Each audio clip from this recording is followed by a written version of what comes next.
Hello everyone, मैं हूँ Ruby और आप आए हैं तारा मधु की रसोई चैनल पर। तो फ्रेंड्स, आपको कोई कह दे कि 400 रुपए में आप पाइनएप्पल और चॉकलेट फ्लेवर वाला कोई मुझे केक बनाकर दे दीजिए झटपट से, तो आप क्या करेंगे? तो आज वही मैं आपको करके दिखाऊंगी।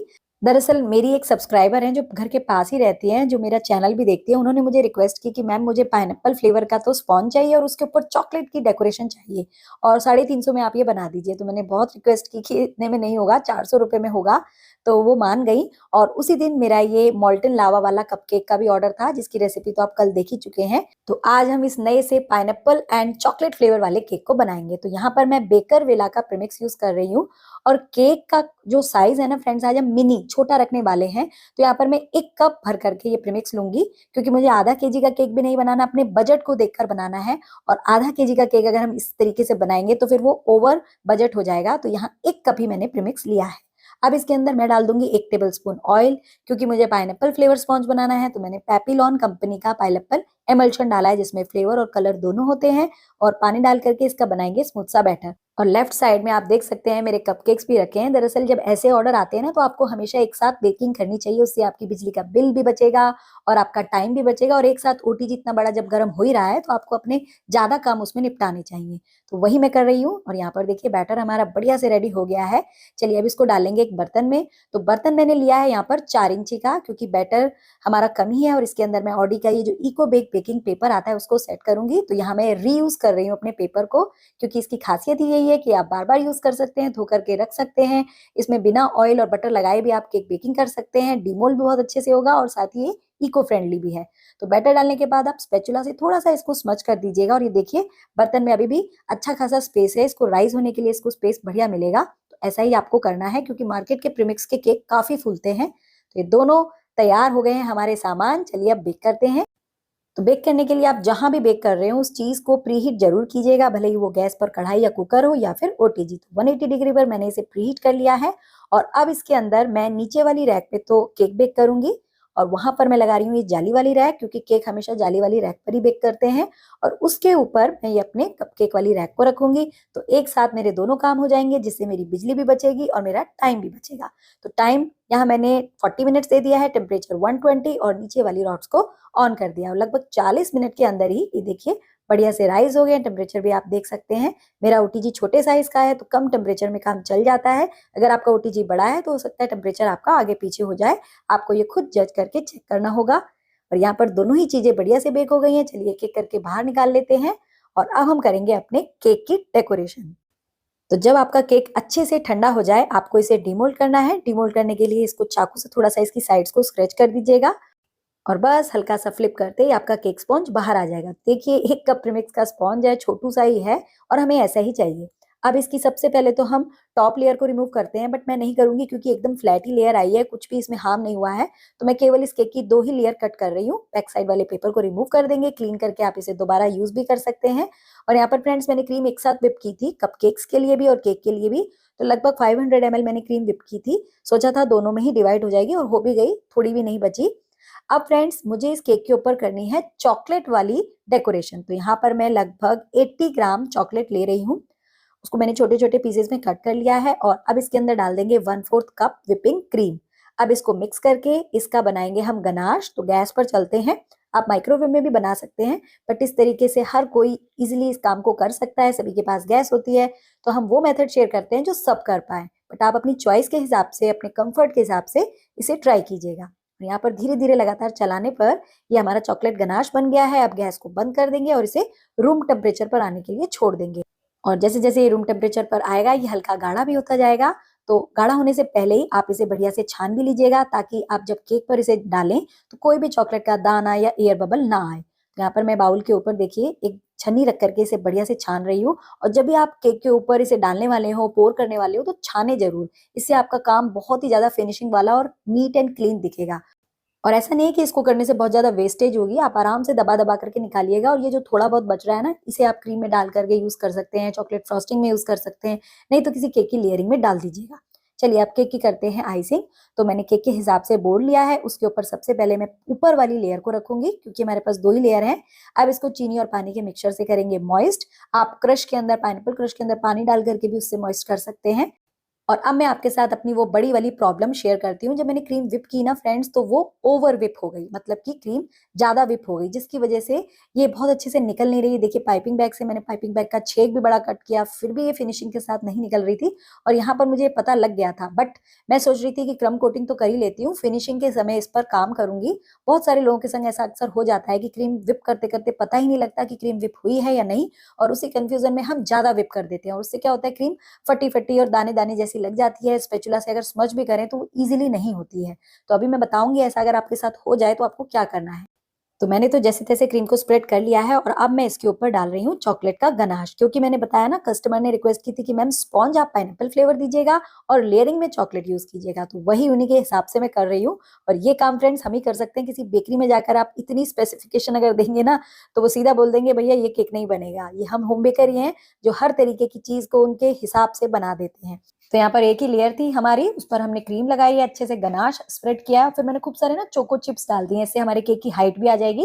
और अब मैंने रख दिया फाइनल अपनी केक की लेयर, और अब थोड़ी थोड़ी क्रीम लगा करके पहले इस केक की करेंगे क्रम कोटिंग, और उसके बाद हम करेंगे फाइनल आइसिंग। और मुझे काफी दिक्कत आ रही है फ्रेंड्स, क्रीम मेरी बहुत ओवर विप हो गई है। मैं एक्चुअली स्टैंड मिक्सर में लगा करके कहीं चली गई थी इधर उधर, और मुझे ध्यान नहीं रहा, क्रीम मेरी ज्यादा विप हो गई, जिसकी वजह से मुझे परेशानी आ रही है। बट मैंने सोचा क्यों ना ऐसी सिचुएशन में भी कैसे निकला जाता है वो भी आपके साथ शेयर करूं, क्योंकि अक्सर अक्सर नहीं, मोस्टली लोग ये कर बैठते हैं। क्योंकि कमेंट सेक्शन में इससे रिलेटेड काफी क्वेश्चन आते हैं कि मैम मेरी क्रीम जो है दाने दाने जैसी दिख रही है, फटी फटी सी हो रही है, क्रीम में क्रैक आ रहा है, तो वो सब सॉल्व हो जाए। तो यहाँ पर क्रम कोटिंग देखिए मैंने कैसे तैसे कर ली, और क्रम कोटिंग से ही आपको अंदाजा लग रहा होगा कि क्रीम कितनी मेरी ओवर विप है, मतलब ज्यादा विप हो गई। तो चलो फ्रेंड्स, केक को रखते हैं साइड में और इस क्रीम का ट्रीटमेंट यानी कि इलाज करते हैं। तो देखिए क्रीम का टेक्सचर आप देख सकते हैं, बिल्कुल टस से मस नहीं हो रही। ऐसी क्रीम से फिनिशिंग देना भी बहुत मुश्किल हो जाता है। तो आपको क्या करना है, नॉर्मल अपनी विपिंग क्रीम ही लेनी है, लेकिन मेल्टेड कंडीशन में, मतलब वो पिघली हुई होनी चाहिए। लगभग 1 टेबलस्पून 2 टेबलस्पून आप डालिए, और फिर अपनी क्रीम में इसे मिक्स कर दीजिए। इससे क्या होगा, इसका टेक्सचर थोड़ा सा सॉफ्ट हो जाएगा। कुछ लोग यहाँ पानी भी डाल देते हैं, बट पानी की क्वांटिटी डालने से ना क्रीम कभी कभी पतली भी हो जाती है और उसका टेस्ट भी गड़बड़ा जाता है। तो आप विपिंग क्रीम को डालिएगा, इससे आपको अच्छे रिजल्ट मिलेंगे। तो मैंने 1 टेबलस्पून डाला, मुझे नहीं लगा कि कोई इफेक्ट हुआ है, फिर मैंने 1 टेबलस्पून देखिए और डाल दिया। अब इसको स्मच करने के बाद मेरी क्रीम का टेक्सचर एकदम सॉफ्ट हो गया, फिनिशिंग भी इजीली होगी, और मतलब आप जैसी क्रीम चाहते हैं वैसी ही हो जाएगी। तो ये अक्सर लोग पूछते थे, आज मैंने ये वाली प्रॉब्लम भी आपकी सॉल्व कर दी है। अगर आपकी भी ओवर विप क्रीम हो जाए तो यही प्रोसेस को ट्राई कीजिएगा। और अब इसी क्रीम से देखिए मैं अब इसकी फाइनल आइसिंग करूंगी, और कितने आराम से अब हो जाएगी, जो कि पहले वाली क्रीम से करते कभी नहीं होती, और क्रीम में दाग धब्बे भी दिखते हैं और फिनिशिंग भी नीट नहीं दिखती। तो धीरे धीरे देखिए पाइपिंग बैग की मदद से मैं केक के ऊपर लगा रही हूँ क्रीम, और अब पैलेट नाइफ और स्पैचुला से हम करेंगे इसकी बढ़िया वाली फिनिशिंग। तो हमेशा फिनिशिंग करने के समय आपको ऊपर की क्रीम को स्मच करना है, कोई भी एयर बबल और अनइवन क्रीम को रिमूव करना है, और फिर 90 डिग्री अपने पैलेट नाइफ को रख करके टर्न टेबल रोटेट करते हुए फिनिशिंग देनी है। और ये सारा काम फ्रेंड्स प्रैक्टिस का है। जो लोग कहते हैं ना हमारी आइसिंग अच्छे से नहीं हो रही मैम, डेकोरेशन तो मैं कर लेती हूँ, तो भैया आप प्रैक्टिस करते रहिए, बार बार क्रीम लगाइए, बार बार निकालिए, बट प्रैक्टिस कीजिए, क्योंकि ये काम केवल केवल प्रैक्टिस से आएगा। आपको कोई भी वर्बली भी कितना भी समझा ले वो नहीं आएगा, जितना आप करेंगे उसी से आप सीखेंगे। तो यहाँ पर देखिए बढ़िया सी फिनिशिंग हम करने की कोशिश कर रहे हैं, और हालांकि हमारी क्रीम जो थी घायल थी, ठीक हमने कर लिया है। और अब इसके ऊपर हम अपना छाना हुआ जो चॉकलेट गनाश है वो डालेंगे। तो मुझे इस केक को पूरा कवर करना है, वेस्टेज नहीं करनी है, तो इसके लिए आप लगभग आधा कप इसके ऊपर गनाश डालिएगा, और फिर बोर्ड को इस तरीके से रोटेट करके आप एक्स्ट्रा सारा गनाश इसकी साइड में ले आइएगा, और फिर स्क्रैपर से हम इसको प्लेन कर देंगे। तो इससे आपकी वेस्टेज नहीं होगी, बोर्ड भी गंदा नहीं होगा, आपको जाली वाली रैक पर रख करके फालतू का तामझाम भी नहीं फैलाना होगा, और फटाफट जब कभी काम करना होता है ना, तो आप मेरा ये वाला जो मेथड है वो ट्राई कर सकते हैं। तो बोर्ड को अच्छे से टैप करने से देखिए जितना भी गनाश था वो आ गया है, और कहीं लगता है ना कि भाई गनाश बहुत ही कम है, तो वहां आप एक्स्ट्रा डाल सकते हैं। और यहाँ पर देखिए गनाश मेरा ऑलमोस्ट बच गया है, मतलब इस केक के लिए मुझे लगभग 40 ग्राम ही चॉकलेट चाहिए थी, मैंने ज्यादा ही फालतू में बना ली। हमारा काम तो इतने में ही हो गया है, कोई बात नहीं, इसे हम दोबारा रीयूज कर लेंगे। और यहाँ पर गनाश अब साइड्स में लगभग आ गया है। अब लेना है आपको स्क्रैपर, हल्के हाथों से इसे केक पर टच करना है, टर्न टेबल को रोटेट करना है, और ऐसे ही 3 से 4 राउंड के अंदर ही आपका पूरा केक चॉकलेट गनाश से कवर हो जाएगा। और आज इसके ऊपर मैं डबल ड्रिप बनाने वाली हूँ फ्रेंड्स, इसीलिए ज्यादा कोटिंग नहीं करेंगे। और अब जहां पर लग रहा है ना कि केक हल्का फुल्का दिख रहा है, वहां पर आप थोड़ा गनाश लेकर के फिर से इसकी कोटिंग कर लीजिएगा और यहाँ पर देखिए मैंने बोर्ड को अच्छे से क्लीन कर लिया है और फिर से बचा हुआ गनाश मैंने पाइपिंग बैग में भरा है। ये अब थोड़ा सा गाढ़ा हो गया है और हमें ऐसा ही चाहिए, तभी ड्रिप्स जो है वो बढ़िया सी दिखेंगी। और अब इसके ऊपर हम ड्रिप्स लगाएंगे तो हमारी डबल चॉकलेट वाली डेकोरेशन हो जाएगी। और इस तरीके की डेकोरेशन आपने बेकरी में कई बार केक्स पर देखी होगी, वो लोग गनाश के केक के ऊपर भी ड्रिप्स बनाते हैं। तो मैंने सोचा इस बार मैं भी ट्राई करती हूँ। और ये देखिए पूरे में मैंने ड्रिप्स बना दी है। अच्छे से थोड़ा थोड़ा टैप कर देंगे, कहीं भी एक्स्ट्रा अगर गनाश है तो वो भी सेटल आउट हो जाएगा। और इसे चाहे तो आप 10 मिनट के लिए फ्रिज में रख दे सो दैट ये बिल्कुल अच्छे से सेट हो जाए। और उसके बाद हम इसके आगे की डेकोरेशन करेंगे। तो कल जो मैंने फ्रेंड्स कपकेक बनाए थे उसकी चॉकलेट फ्रॉस्टिंग बची हुई थी, उसी से मैं इस केक की डेकोरेशन कर रही हूँ। तो मैंने लगाया है इसमें ओपन स्टार टिप नोजल और जिगजैग करते हुए ये देखिए एक अलग सा बॉर्डर बना रही हूँ। हालांकि मुझसे उतना ठीक से नहीं बन रहा है, इसकी प्रैक्टिस मैं जरूर करूंगी, बट डिजाइन अच्छी लग रही है तो मैं कंटिन्यूअस बनाती जा रही हूँ। ये देखिए ऊपर का बॉर्डर बना दिया है। अब नीचे की तरफ भी आगे पीछे करके बॉर्डर बनाएंगे, जो कि सबसे ज्यादा कॉमन बॉर्डर है। इस तरीके से पहले मैंने सोचा फ्लावर बनाती हूँ, फिर मैंने सोचा नहीं ये अच्छे नहीं लगेंगे, बॉर्डर इस पे जमेगा और मेरी ड्रिप्स भी नीचे तक नहीं आई है तो केक भी हमारा बड़े लुक की लगेगा। बॉर्डर बनाने से ना केक और भी बड़ा लगने लगता है। तो जो बोर्ड पर एक्स्ट्रा स्पेस दिख रही थी वो भी कवर हो गई और हमारा काम भी हो गया। ये देखिए अब इसके ऊपर डेकोरेशन करने के लिए फ्रेंड्स आप जो भी चीजें लगाना चाहें आपके घर में रखी हैं वो लगा सकते हैं। जैसे मेरे पास ना कॉफी फ्लेवर वाले ये सिगार रोल्स थे, तो एक बड़ा रोल था जिसको मैंने बीच में से ब्रेक किया और डबल करके वी शेप में लगाया है। एक मेरे पास चॉकलेट की गार्निशिंग रखी हुई थी वो मैंने लगा दी। एक मैंने लगाया है ओरियो का बिस्किट, कई बार ये मैक्रोन की लुक देता है। और अब इनको ना थोड़ा सा मैं गोल्डन डस्ट से पेंट करूंगी। हालांकि ये काम मुझे शायद पहले करना चाहिए था, बट बाद में ध्यान आया कि इस पर अगर ये कर दूंगी तो ये और भी अच्छा लगेगा। तो ऐसे ही धीरे धीरे कर देती हूँ, काम हमारा चल ही जाएगा। बट अगर आपको लगे तो आप इसे निकाल के ही कीजिएगा। और यहाँ पर गोल्डन डस्ट लगाने से देखिए केक में कितनी अच्छी फाइनल सी लुक आ गई है।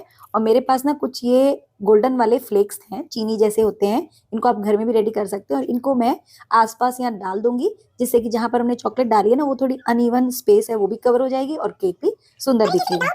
यहाँ पर ये हमने डाल दिए हैं और हमारा ऑलमोस्ट केक जो है वो अब रेडी हो गया है। और ये केक उन्होंने किसी के बर्थडे या एनिवर्सरी के लिए नहीं बनाया था, जस्ट बोला था कि हमें टेस्ट करना है तो आप ऐसे ही बना के दीजिएगा, इसलिए कोई भी टैग या नाम वगैरह मैं नहीं लिख रही हूँ। और हमारा पाइनएप्पल प्लस डबल चॉकलेट वाला केक रेडी है, जिसमें हमने गनाश एंड ड्रिप्स भी बनाई है, चॉकलेट गार्निशिंग गोल्डन वाली लगाई है, कॉफी फ्लेवर के सिगार रोल लगाए हैं।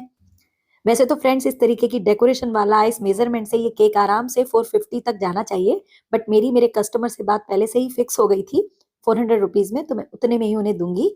तो अब आप सोच रहे होंगे फ्रेंड्स कि ये मैम केक बना कितने ग्राम का आपका, तो देखिए ये ना तो ये आधा केजी का होगा ना ये 250 ग्राम का होगा, तो होगा तो उनके आसपास का ही। चलिए इस कंफ्यूजन को भी दूर करते हैं, मेजरिंग मशीन के ऊपर इसे रख करके वेट भी कर लेते हैं। तो यहाँ पर ये मेरी मशीन हुई ऑन, इसके सेल आजकल कम हो गए हैं, बैटरी कम हो रही है।